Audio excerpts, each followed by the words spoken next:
Sinwar पर हमले का नया वीडियो सामने आया है। करेंगे इसी से शुरुआत। सैनिकों के बॉडी कैमरे की तस्वीरें जारी। सिनवार पर आखिरी हमले की तस्वीरें। इमारत के मलबे में छिपा था सिनवार। तो देखिए बॉडी कैम से ये जो तस्वीरें सामने आई, सिनवार के आखिरी पल की ये तस्वीरें हैं।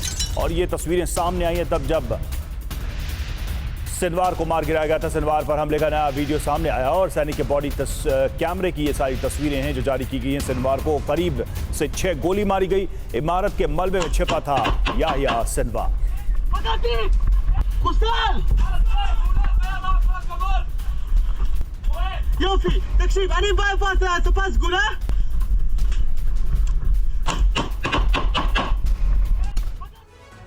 और घातक हथियारों के इस युग में जीत के लिए कुशल रणनीति भी जरूरी है। यही वजह है कि 85 साल के हो चुके ईरान के सुप्रीम लीडर खामेनेई इजरायल से बदले के लिए सिर्फ सेना, मिसाइल और ड्रोन के भरोसे नहीं है। गाजा और लेबनान से सबक लेते हुए खामेनेई ने अब एक नया प्लान तैयार किया है। इस प्लान के तहत अमेरिकी मित्र देशों की धरती से इजरायल के खिलाफ यलगार की तैयारी चल रही है। हमास और हिजबुल्लाह जैसे कई ऐसे संगठन तैयार होने लगे हैं जिन पर गाजा या लेबनान जैसा हमला नहीं हो सकेगा। खामेनेई के इस सीक्रेट मिशन का नाम है कोड एस। कैसे आगे बढ़ेगा ये अभियान, इस रिपोर्ट में देखिए। ऐसे ठिकाने जहां इजरायल के फाइटर जेट इस तरह से बमबारी नहीं कर सकते।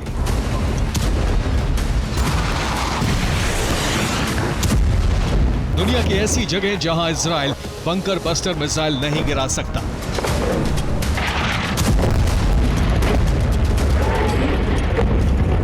प्रॉक्सी के ऐसे सेंटर जिसे इजरायल न गाजा की तरह खंडहर बना सकेगा और न ही लेबनान की तरह दहला सकेगा।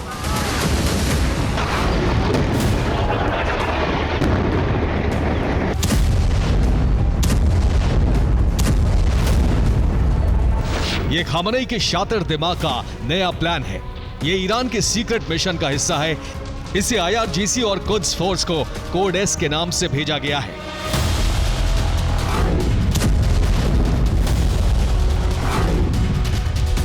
ईरान ने प्रॉक्सी संगठनों के जितने ठिकाने बनाए, यह प्लान ठीक उसके उलट है। ईरान ने गाजा और लेबनान का जो अंजाम देखा है, यह प्लान उसी सबक का नतीजा है। अब तक ईरान ने इजरायल के दुश्मनों का इस्तेमाल किया है।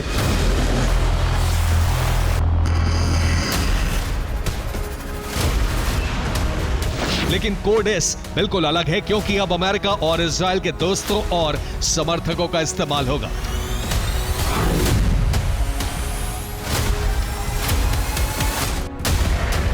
ईरान के पास मिसाइलों का जखीरा है, ड्रोन का बहुत बड़ा भंडार है। ईरान इजरायल पर 2 बार हमले करके अपनी ताकत का सबूत भी दे चुका है।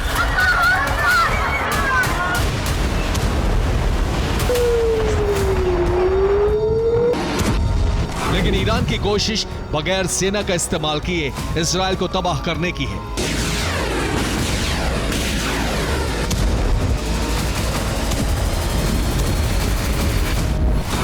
ईरान लाख कोशिशों के बावजूद इजरायल से हमास और हिजबुल्लाह को बचा नहीं पा रहा। गाजा और लेबनान दोनों जगह ग्राउंड ऑपरेशन रोका नहीं जा सकता। सीरिया पर इजरायल की बमबारी रोक पाना मुमकिन नहीं है।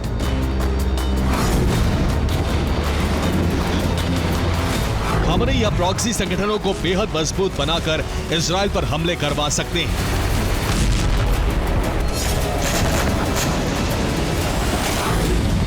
इसलिए अब ऐसी जगहों की तलाश की जा रही है जहां इजरायल की सेना के लिए घुसना बेहद मुश्किल हो।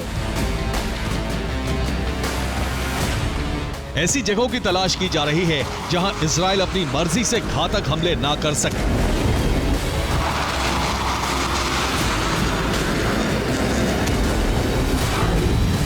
खामेनेई ने ऐसे देशों को चुना है जिनके अमेरिका के साथ अच्छे रिश्ते हैं। अमेरिका जिनसे रिश्ते नहीं बिगाड़ना चाहता। इजरायल जहां किसी तरह का एक्शन ना ले सके। खामेनेई का सीक्रेट प्लान ऐसा है कि इजरायल ही नहीं बल्कि कई सुन्नी देशों की मुसीबतें बढ़ सकती हैं। आपको खामेनेई का प्लान समझाते हैं।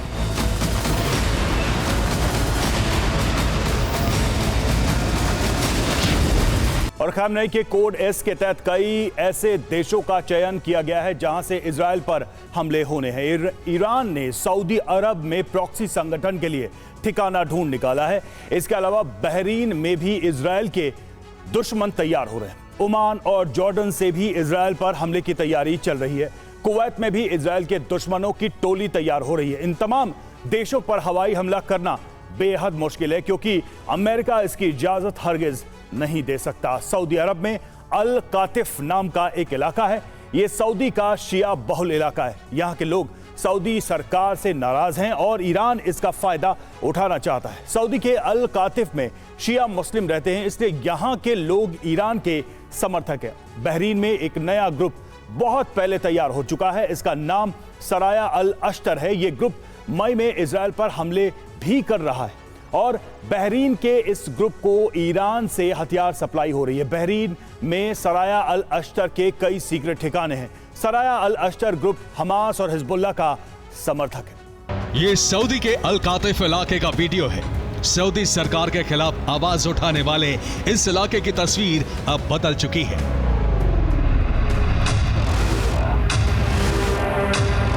यहां गाजा, लेबनान की तरह ईरान के ड्रोन पहुंच चुके हैं।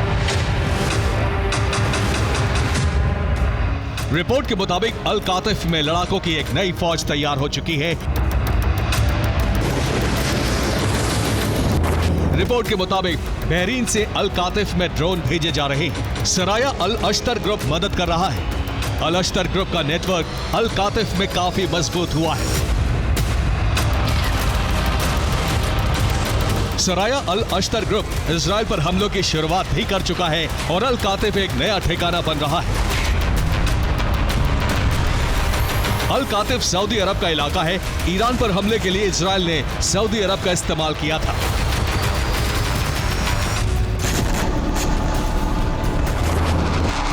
लेकिन सऊदी अरब की जमीन पर इजराइल एक भी धमाका नहीं कर सकता।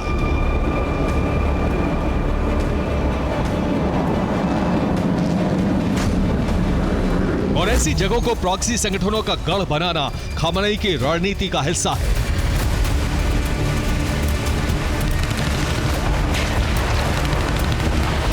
जॉर्डन में भी ईरान की मिसाइलों को गिराने का विरोध हुआ था। सरकार को इजराइल के खिलाफ बयान देना पड़ा था। जॉर्डन में ईरान के समर्थकों का बड़ा तबका मौजूद है।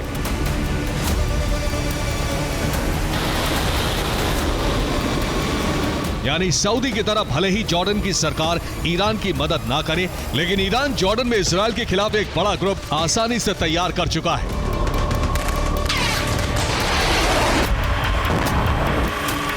जॉर्डन अमेरिका और यूरोपीय संघ में अरबों डॉलर की सहायता पर निर्भर है। पश्चिमी देश लंबे समय से उसे सुरक्षा सहयोग दे रहे हैं।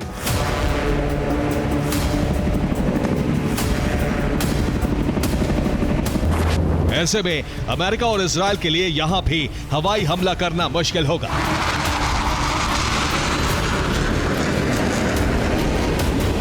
खामनेई का प्लान एक बैकअप तैयार करना भी है जो हमास और हिजबुल्लाह के बाद इजराइल को टारगेट करेगा।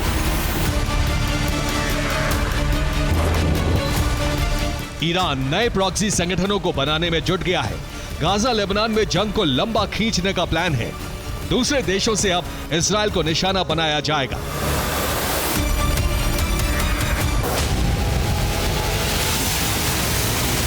इजराइल पर मिसाइल और ड्रोन से हमले का विकल्प हमेशा खुला है, लेकिन ईरान इजराइल को लंबे वक्त तक जंग में उलझाने की कोशिश में है। इसलिए खामनेई अब शिया मुसलमानों को एकजुट करके इजराइल के खिलाफ धर्म युद्ध की शुरुआत कराना चाहते हैं।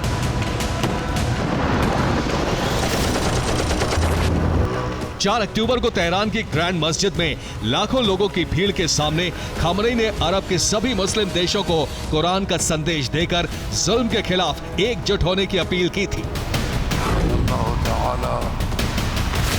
अब खामनेई शिया मुस्लिमों के साथ एक ऐसा मिशन शुरू करना चाहते हैं जिनके ठिकाने अरब के हर कोने में हो और खासकर वहां जहां अमेरिका का दबदबा रहा है। Bureau report, TV9 Bharatvarsh. और इजराइल के हाइफा शहर पर हमला। हाइफा पर हिज्ब के 5 रॉकेट हिज्ब ने दागे हैं। IDF पर हमले नाकाम करने का दावा। तो आईडीएफ ने इन हमलों को नाकाम करने का दावा किया है। हिज़्ब की तरफ से 5 रॉकेट दागे गए हाइफा शहर पर।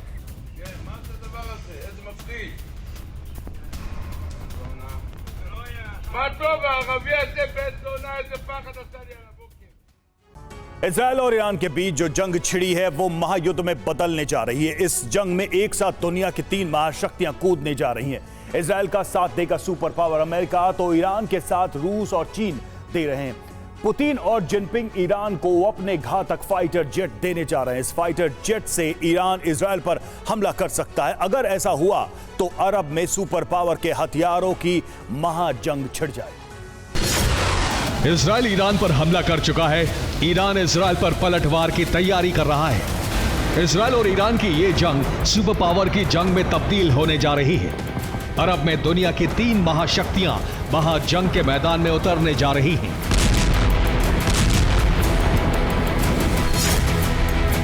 इजराइल और ईरान में सुपर पावर के हथियारों से युद्ध छिड़ने जा रहा है। एक ऐसा महायुद्ध जिसकी आग में अरब के कई देश भस्म हो सकते हैं।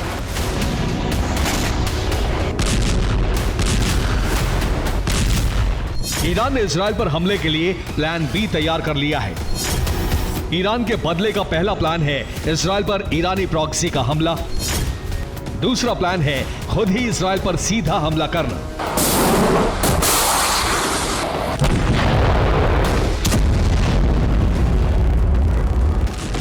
ईरान का प्लान बी तब लॉन्च होगा जब प्लान ए नाकाम हो जाएगा।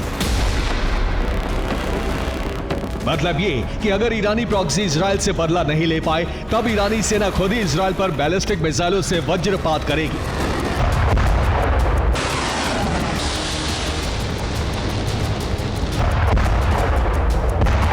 आक्रमण और रक्षा के लिए ईरान रूस और चीन के हथियारों का इस्तेमाल करेगा।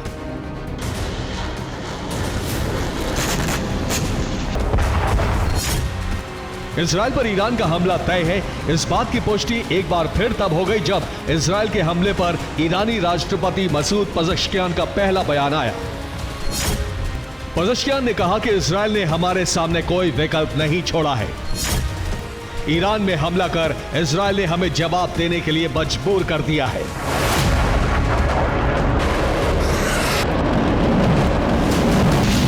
अब सवाल यह है कि इजराइल पर ईरान का यह हमला कैसे होगा, किन हथियारों से होगा। इन सवालों का जवाब तब मिला जब ईरान ने रूस और चीन से घातक हथियार लेने की कोशिशें शुरू कर दी। हथियारों की डील के लिए ईरान के मंत्री और सैन्य अफसर लगातार रूस और चीन का दौरा कर रहे हैं।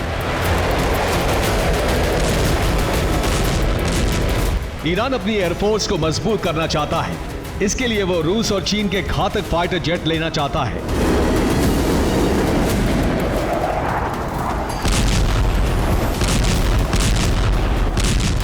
यही वजह है कि ईरान के मंत्री और सैन्य अधिकारी मॉस्को और बीजिंग का चक्कर लगा रहे हैं। सूत्रों के मुताबिक रूस ईरान को अपना Su-35 लड़ाकू विमान दे सकता है, तो वहीं चीन ईरान को J-10 फाइटर जेट देने को तैयार हो गया है।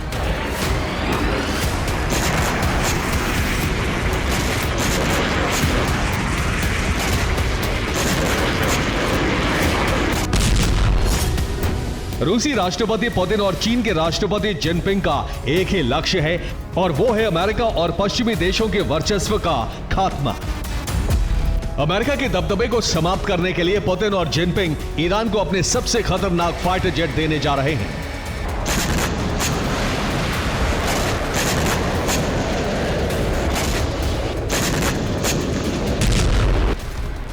रूस और चीन के फाइटर जेट मिलते ही अरब में सुपर पावर के हथियारों से बड़ी जंग शुरू हो जाएगी।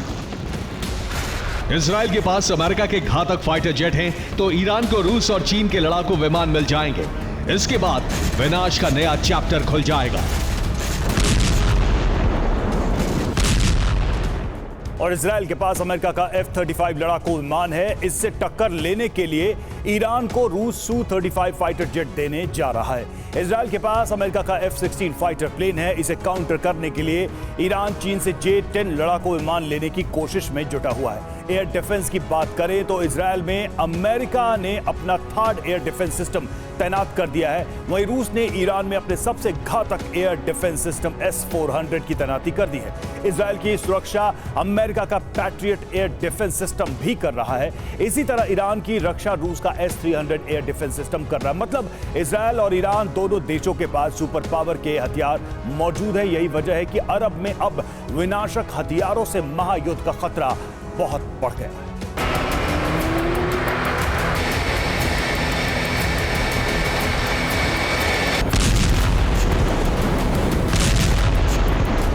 ईरान अपनी वायुसेना को मजबूत करने के लिए सिर्फ रूस और चीन की मदद ही नहीं चाह रहा है, बल्कि अपने बेड़े में पाकिस्तान के लड़ाकू विमान को भी शामिल करना चाहता है।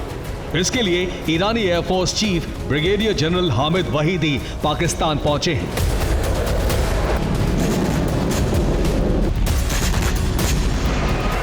रिपोर्ट्स के मुताबिक ईरान पाकिस्तान से JF-17 फाइटर जेट खरीदना चाहता है। सूत्रों के मुताबिक ईरान पाकिस्तान से 60 JF-17 लड़ाकू विमान खरीद सकता है।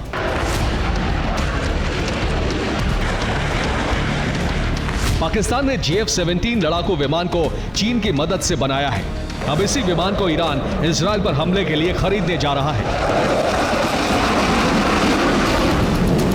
जैसा कि हमने आपको पहले ही बताया कि इजराइल में रूस और चीन के फाइटर जेट से हमला ईरान तब करेगा जब उसका प्रतिशोध का पहला प्लान फेल हो जाएगा।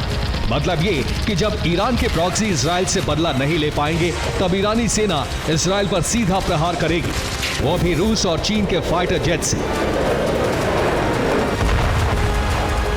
लेकिन ईरान की कोशिश फिलहाल यही है कि वो इजराइल से अपने प्रॉक्सी के जरिए ही बदला ले। यही वजह है कि ईरान अपने प्रॉक्सी के जाल को फिर से मजबूत बना रहा है। प्रॉक्सी का खतरनाक जाल बनाने के लिए ईरान कई देशों की मदद ले रहा है।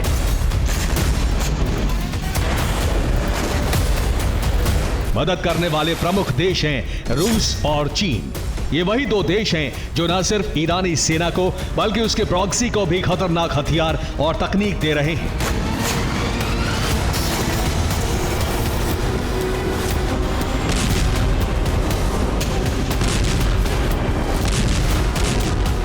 अपने प्रॉक्सी को फिर से खड़ा कर ईरान इस बार इजराइल पर ऑल राउंड अटैक करने की तैयारी कर रहा है। उधर इजराइल के साथ अमेरिका है, उसके पास अमेरिका के खतरनाक फाइटर जेट और एयर डिफेंस सिस्टम है। जाहिर है अगर ईरान ने रूस और चीन के लड़ाकू विमानों से हमला किया तो इजराइल और ईरान में सुपर पावर के हथियारों से खतरनाक जंग शुरू हो जाएगी। Bureau report TV9 Bharatvarsh. Lebanon के ताइदे पर बमबारी, इजराइल के वायुसेना का हमला, हिजबुल्लाह के कई ठिकाने इस बमबारी में तबाह।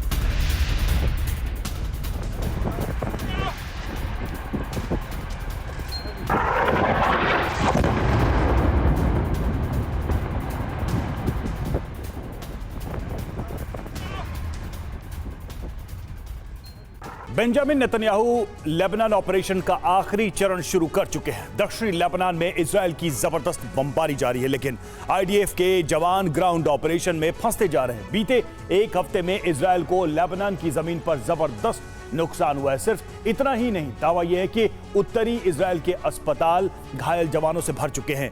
लेकिन सवाल है कि अब तक बैकफुट पर नजर आ रहा हिजबुल्लाह अचानक इजरायली ग्राउंड फोर्स पर भारी कैसे पड़ने लगा।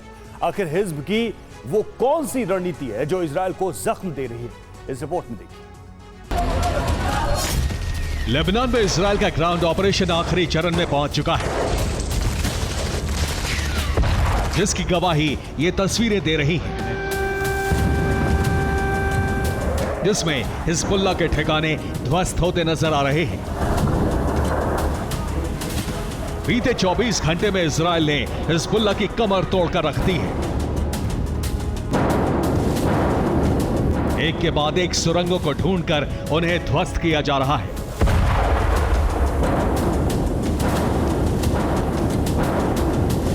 ये तस्वीरें दक्षिण लेबनान के अलग अलग इलाकों से सामने आई हैं, जहां बीते 24 घंटे में इजराइल ने जबरदस्त बारूद बरसाया। इजराइल का दावा है कि आईडीएफ ने बारूद के जरिए हिज़्ब के कई सुरंगों और हिज़्ब के ठिकानों को तबाह कर दिया और सबूत के तौर पर यह वीडियो जारी किए।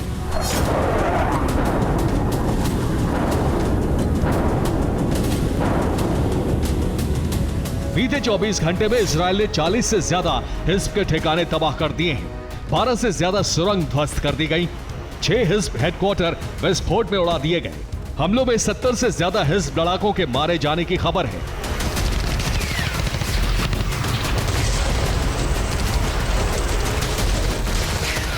ये वीडियो दक्षिणी लेबनान का है। एक साथ हिज़्ब के 6 ठिकानों पर जबरदस्त ब्लास्ट होता है। दावा है कि इनमें से एक हिज़्ब की सुरंग भी मौजूद थी। इसे भी इजराइल ने तबाह कर दिया।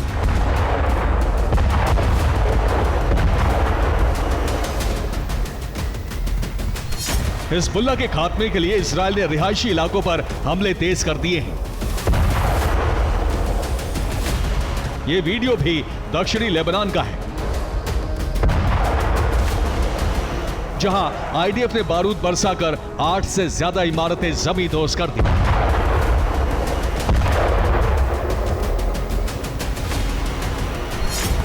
यह लेबनान के दाहिया शहर का वीडियो है। जिस इमारत को इजराइल ने तबाह किया वहां हिज़्ब का सर्विलांस सेंटर होने का दावा है। यह दाहिया में रदवान फोर्स का बेस भी था। आईडीएफ की पैराट्रूपर्स ब्रिगेड ने बारूद बरसाकर इसे तबाह कर दिया।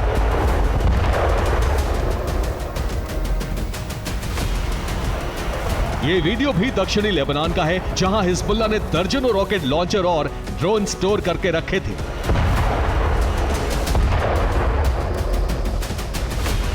धमाके में ये सभी तबाह हो गए, जिसकी वजह से भीषण तबाही देखी गई।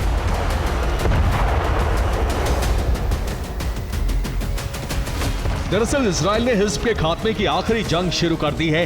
वो जल्द से जल्द हिज़्ब के पूरे नेटवर्क को ध्वस्त कर देना चाहता है।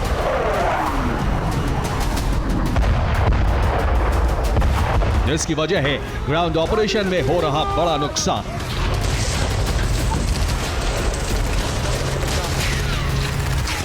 दरअसल इजराइल भले ही आसमान से बारूद बरसाकर हिज़्ब को कमजोर कर रहा हो, लेकिन जमीन पर इजराइल को बड़ा नुकसान उठाना पड़ रहा है।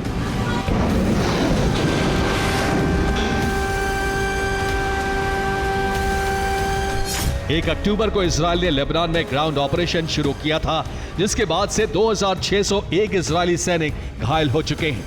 उत्तरी इजराइल के अस्पताल घायल सैनिकों से भरे पड़े हैं। बीते एक हफ्ते में 30 सैनिकों की मौत की खबर है।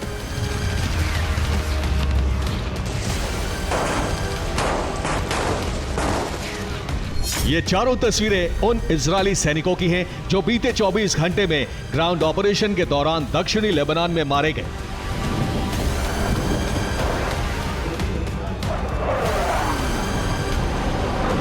हालांकि ये इजराइल का ऑफिशियल आंकड़ा है, लेकिन कई ऐसी तस्वीरें भी सामने आ रही हैं जो इस डेटा को झूठा साबित कर रही हैं।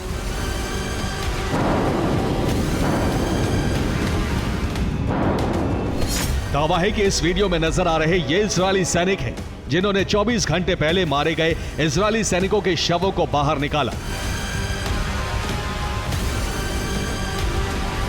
दावा है कि यहां से कुल 5 इजरायली सैनिकों के शव निकाले गए।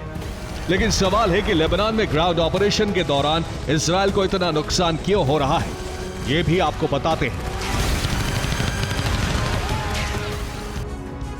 दरअसल हिज़्बुल्लाह ने इजरायली जवानों के लिए अपनी सुरंगों के पास जाल बिछाया हुआ है। यहां हिज़्बुल्लाह ने आईडीएफ के फ्यूज बम लगा रखे हैं। इन फ्यूज बम और मिसाइलों पर डायनामाइट फिट किए गए हैं, जिन्हें एक तार के जरिए रिमोट से जोड़ा जाता है। हिज़्बुल्लाह के लड़ाके इजरायली सैनिकों के इंतजार में सुरंगों के पास घात लगाकर बैठे रहते हैं। आईडीएफ के जवान सुरंगों और बंकर की तलाश में यहां पहुंचते हैं ताकि यहां मौजूद ठिकानों को ध्वस्त किया जा सके। लेकिन ये इजरायली सैनिक बम विस्फोट में या तो मारे जाते हैं या फिर घायल हो जाते हैं। हिज़्ब लड़ाकों ने शहर के पास जंगलों में कई ठिकाने बनाए हुए हैं। यहाँ हिज़्ब लड़ाके रॉकेट लॉन्चर के साथ छिपे रहते हैं। शहर में सुरंगों की तलाश करते इजरायली सैनिकों की सटीक लोकेशन का इंतजार किया जाता है। लोकेशन मिलते ही रॉकेट से हमला कर दिया जाता है।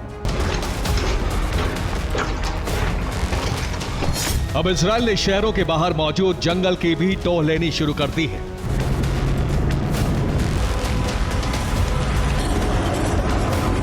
आईडीएफ जवान यहां छिपे इजरायली लड़ाकों और हथियारों को ढूंढकर तबाह कर रहे हैं।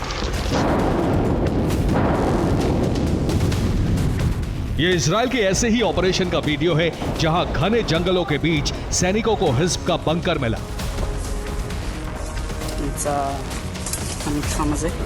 इस बंकर में anti tank missile, machine gun और मोर्टार रखे गए थे, जिन्हें यहीं से छिपकर इजरायली फौज पर दागा जाता था।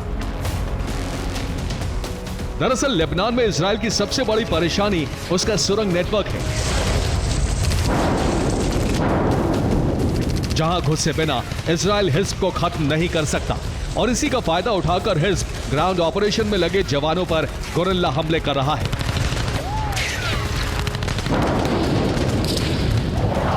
हिज़्बुल्लाह लड़ाकों ने इजरायल के शहरों को भी दहलाना शुरू कर दिया है। यह इजरायल के तामरा का वीडियो है जहां 25 से ज्यादा रॉकेट दागे गए, जिसके बाद भीषण तबाही देखी गई। हमले में 3 लोग घायल हो गए। एक के बाद एक आगे लॉन्च होते ये हिज़्बुल्लाह के रॉकेट हैं। दावा है कि हिज़्ब ने उत्तरी इजरायल पर back to back 75 rocket fire किए। हिज़्बुल्लाह वेस्ट बैंक में मौजूद इजरायली सैनिकों पर भी रॉकेट बरसा रहा है। हिज़्ब की कोशिश यहां मौजूद इजरायली चौकियों को ध्वस्त करने की है। हिज़्ब लड़ाकों ने इजरायल के शोमेरा, तामरा और आकरे में दर्जनों रॉकेट से हमले किए हैं, जिसकी वजह से इन शहरों के कई इलाके दहल उठे। हिज़्ब हमले के लिए ईरानी अल्मास ATGM का इस्तेमाल कर रहा है, जिसकी वजह से इजरायल को हमले रोकने में मुश्किल आ रही है। हिज़्बुल्लाह का एक और सुरंग नष्ट, बम लगाकर सुरंग को नष्ट किया गया। लेबनान में 2 किलोमीटर लंबी सुरंग का खुलासा।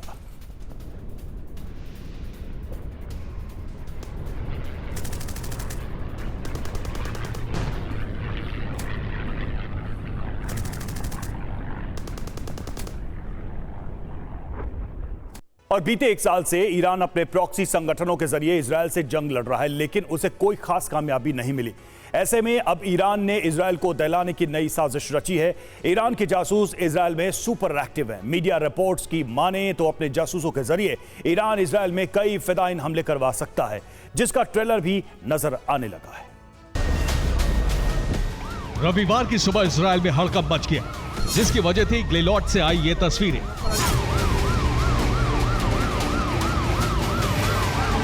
ट्रक का अगला हिस्सा पूरी तरह तबाह हो चुका है। नीचे कई लोग फंसे हैं, जिन्हें पुलिस की मदद से रेस्क्यू टीम एक एक करके बाहर निकाल रही है।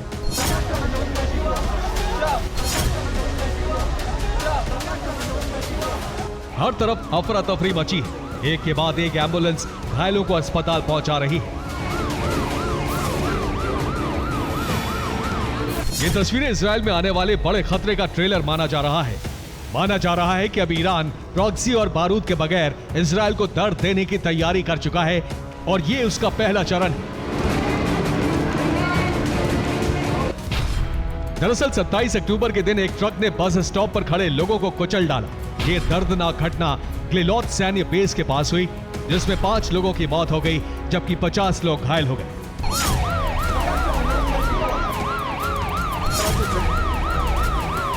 इजरायल का दावा है कि यह हादसा नहीं बल्कि एक लोन वुल्फ आतंकी हमला है और इन दावों की वजह है हादसे का ये सीसीटीवी फुटेज।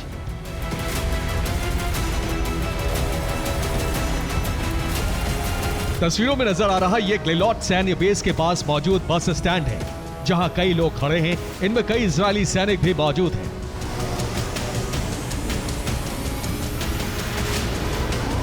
अचानक से एक तेज रफ्तार ट्रक आता है और लोगों को कुचल देता है। इसके बाद ट्रक ड्राइवर ट्रक को 360 डिग्री घुमाना शुरू कर देता है, जिसके बाद ट्रक सामने से आ रही बस में जोरदार टक्कर मारता है, जिससे गुस्साए लोगों ने ट्रक ड्राइवर को ट्रक से उतारकर पीट पीट कर मार डाला।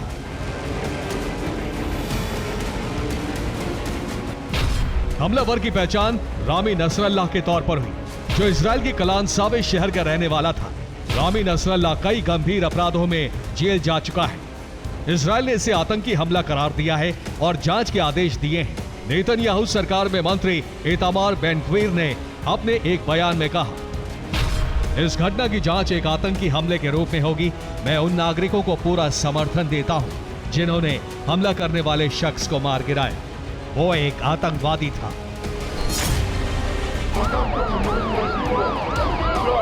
माना जा रहा है कि इस लोन वुल्फ अटैक में ईरान का हाथ था। जिस शख्स ने इस हमले को अंजाम दिया, दावा है कि वो ईरानी एजेंट्स के संपर्क में था।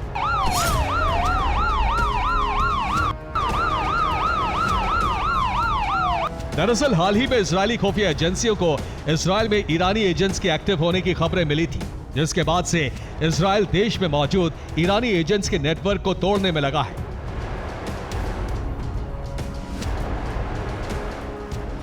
बीते हफ्ते ही इजरायल में मौजूद 7 ईरानी एजेंट्स को गिरफ्तार किया गया था। इनमें से एक इजरायली सैनिक था। ये ईरान के लिए 2 साल से जासूसी कर रहे थे। इन्होंने 2 साल में करीब 600 मिशन पूरे किए। दावा है कि इन एजेंट्स के संपर्क में इजरायल के कई लोग और वेस्ट बैंक में रहने वाले आम नागरिक थे, जिन्हें पैसे का लालच देकर इजरायल में लोन वुल्फ अटैक के लिए तैयार किया जा रहा है।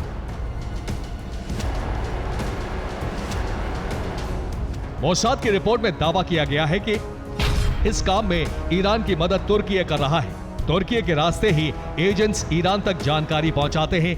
मिशन के लिए एजेंट्स को पैसा भी तुर्की के जरिए ही पहुंचाया जाता है।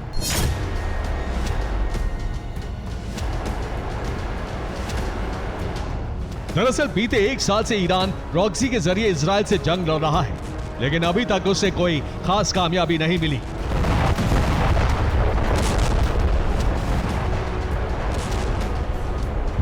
ऐसे में माना जा रहा है कि ईरानी एजेंट्स अब लोन वुल्फ अटैक को अपना प्रमुख हथियार बना सकते हैं, जिसका ट्रेलर 24 घंटे पहले ही तेल अवीव के पास ग्लिलोट में दुनिया देख चुकी है। Bureau report, TV9 Bharatvarsh.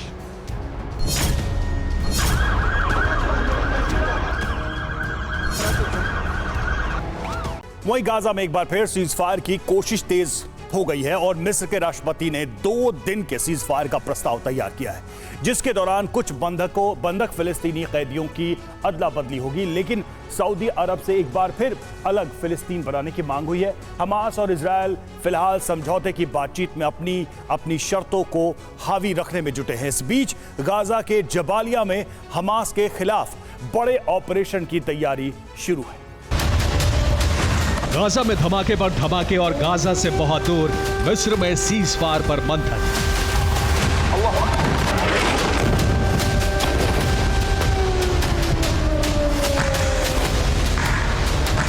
Gaza में संहार के सिलसिले को रोकने की कोशिश भी हो रही है और दूसरी तरफ सेना अपनी पूरी ताकत से हमास के ठिकानों को नष्ट करने में जुटी है।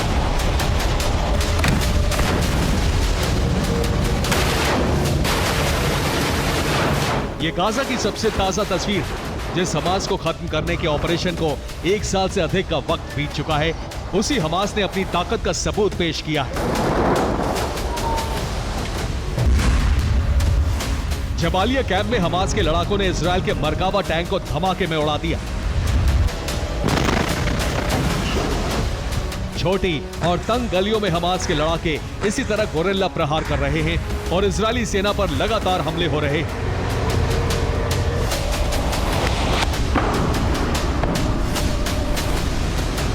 जबालिया कैंप में आईडीएफ का ऑपरेशन पिछले कई दिनों से जारी है।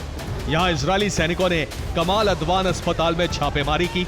इसी का बदला लेने के लिए हमास ने इजरायल के एक टैंक को निशाना बनाया।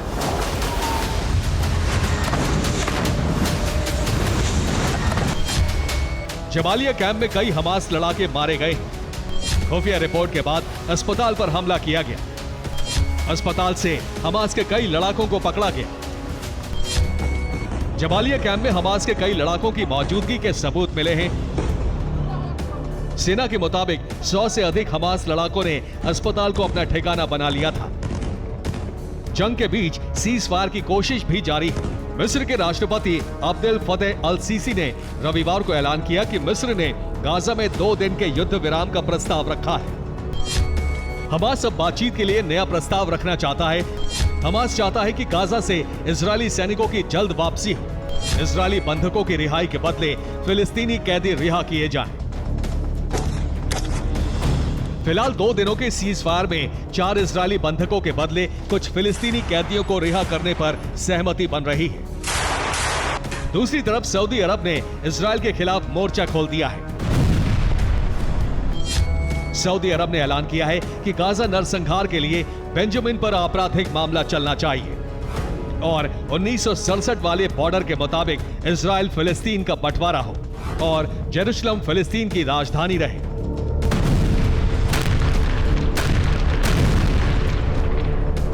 फिलहाल कोशिश है कि 2 दिन के सीज फायर से अमन का एक नया रास्ता निकाला जाए। एक रिपोर्ट में दावा है कि मिस्र के सीज फायर के प्रस्ताव को नेतन्याहू नहीं मानेंगे। प्रस्ताव के तहत 4 इजरायली बंधकों की रिहाई के लिए फिलिस्तीनी कैदियों की रिहाई की जाएगी, लेकिन नेतन्याहू इस प्रस्ताव में कुछ और शर्तें जुड़वाना चाहते हैं। उधर हमास की ओर से भी शर्तों पर बदलाव की बात कही जा रही है।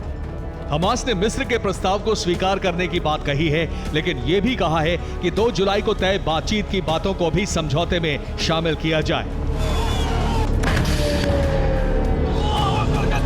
गाजा में सेना का ऑपरेशन फिलहाल पूरी रफ्तार से चल रहा है। जबालिया के साथ बेत लाहिया में भी इजरायली सैनिकों और हमास लड़ाकों की मुठभेड़ हो रही है। इजराइल पिछले 3 हफ्ते से उत्तरी गाजा में बड़े पैमाने पर हवाई और जमीनी हमले कर रहा है। Bureau report, TV9 Bharat. वहीं इजराइल के गैलिली पर हमला हुआ। पश्चिमी गैलिली पर 30 रॉकेट दागे गए हैं। जी हां, सभी हमले नाकाम करने का दावा किया गया है।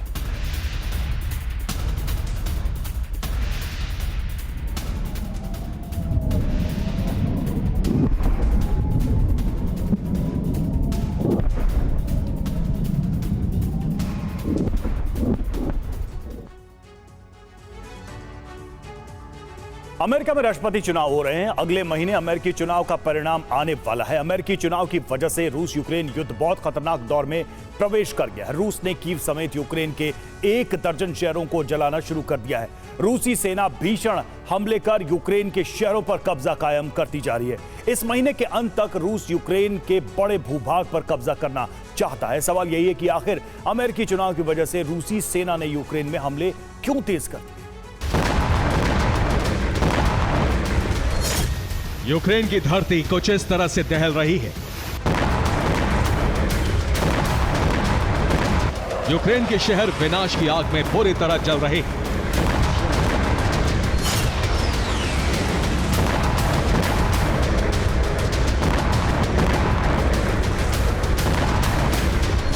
यूक्रेन की धरती पर विनाश का नया दौर शुरू हो गया है।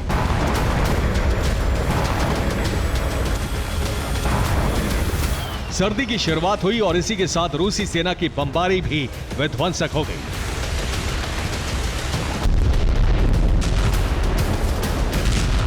पुतिन सेना यूक्रेन में 1 दर्जन फ्रंट पर जबरदस्त हमले कर रही है।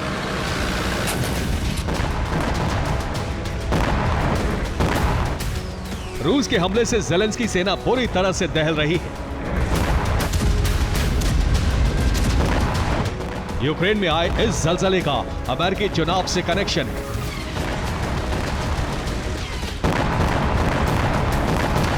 अमेरिका में चुनाव की तारीखों के नजदीक आने पर यूक्रेन जंग और भीषण हो गई है।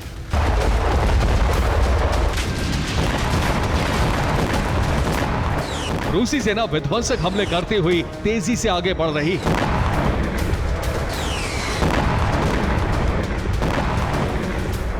रूसी सेना यूक्रेन की ज्यादा से ज्यादा जमीनों पर कब्जे करना चाहती है।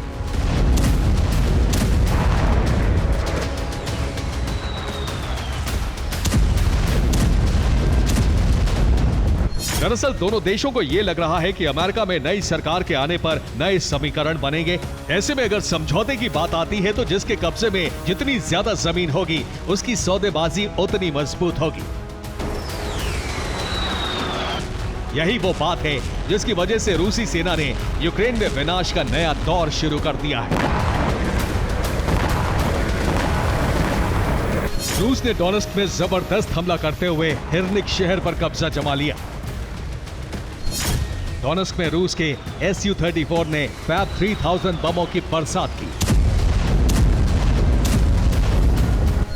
डोनेस्क में रूस की बमबारी की वजह से यूक्रेनी सेना की एक प्लाटून और 10 हथियार खत्म हो गए। खेरसोन में रूस की बमबारी में 5 लोग मारे गए, 2 दर्जन लोग घायल हो गए। कुपियांस्क में रूसी फौज ने यूक्रेन के हथियार गोदाम को जला दिया। ज़ेपोरिज़िया में रूसी सेना ने भीषण हमला कर 3 गांवों पर कब्जा कर लिया। रूस के हमले सिर्फ यूक्रेन में ही तेज नहीं हुए हैं, बल्कि कुर्स्क में भी यूक्रेनी सेना पर विध्वंसक वज्रपात हो रहा है।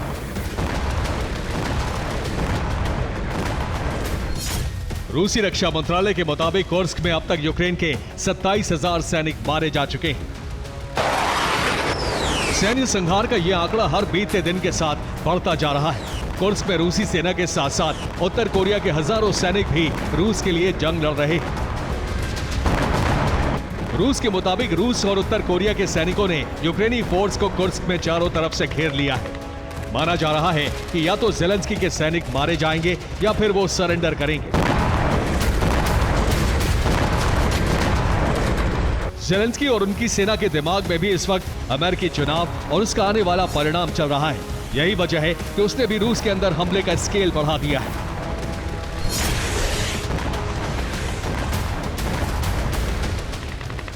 यूक्रेनी फोर्स कुर्स्क के साथ साथ रूस के कई शहरों में जबरदस्त हमले कर रही है।